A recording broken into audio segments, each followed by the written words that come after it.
बिस्मिल्लाहिर्रहमानिर्रहीम। अस्सलाम वालेकुम। कैसे हैं आप सब? अल्लाह ताला आप सबको खुश रखे, अपनी आफ़ियत में रखे। आज बहुत ही यमी, बहुत ही टेस्टी और बहुत ही सॉफ्ट केक जो है उसको बनाने की बहुत ही इजी रेसिपी आपके साथ शेयर कर रही हूँ, क्योंकि हमारा केक जो है वो इतना ज़बरदस्त बना है कि बाज़ार के केक से भी ज़्यादा अच्छा है। इसलिए आप इस रेसिपी को ज़रूर घर में ट्राई कीजिए और बहुत ही सिंपल और बहुत ही आसान है। आपको देखने में अंदाज़ा हो रहा होगा कि केक जो है हमारा बहुत सॉफ्ट और बहुत ही मज़े का है। तो चलें रेसिपी को स्टार्ट करते हैं। उसके लिए लिए हैं मैंने 2 अदद अंडे और अंडों के अंदर ऐड करेंगे हम पौना कप चीनी का। चीनी को आप पीस लें और इसके अंदर हम अच्छी तरीके से इसको हैंड बीटर के साथ ही हम इसको बीट कर लेंगे और 5 मिनट तकरीबन मैंने इसको बीट किया है और आप देख सकते हैं कि इसका कलर जो है बिल्कुल चेंज हो चुका है। और अब इसमें हम ऐड कर देंगे आधा कप ऑयल का और दोबारा से इसको बीट करेंगे।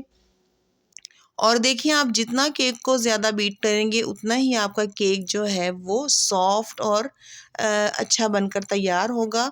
और इसमें मैंने ऐड किया है आधा चम्मच इलायची का पाउडर और अगर आपके पास वनीला एसेंस हो तो इसका 1 चम्मच आपने ज़रूर ऐड करना है, क्योंकि अंडे की जो एक मखसूस सी स्मेल होती है वो वनीला एसेंस के साथ ख़त्म हो जाती है।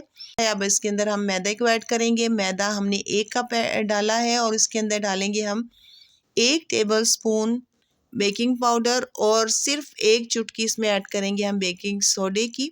और इन तीनों चीज़ों को हम साथ ही डालकर स्टेन कर लेंगे और इनको अच्छे से इसके अंदर मिक्स कर लेंगे कि सब चीज़ें यकजान हो जाएं।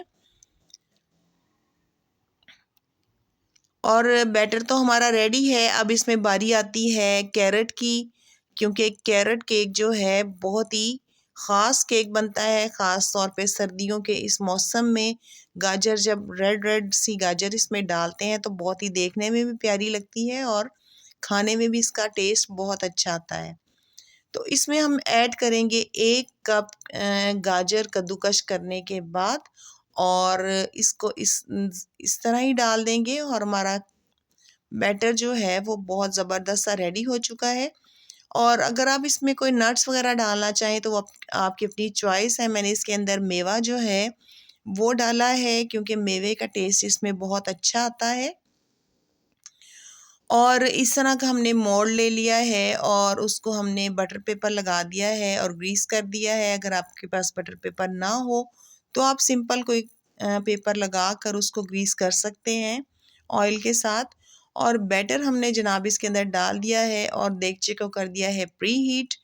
और अब हम इसके अंदर रखेंगे तकरीबन आधा घंटा या 35 मिनट तकरीबन लगेंगे लो फ्लेम के ऊपर और हमारा प्यारा सा केक बनकर रेडी हो जाएगा।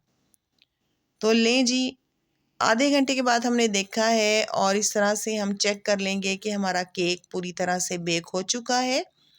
तो हमारा केक पूरी तरह से बेक हो चुका है। अब हम इसको निकाल लेंगे और इसको कट करेंगे और सबको खुश करेंगे।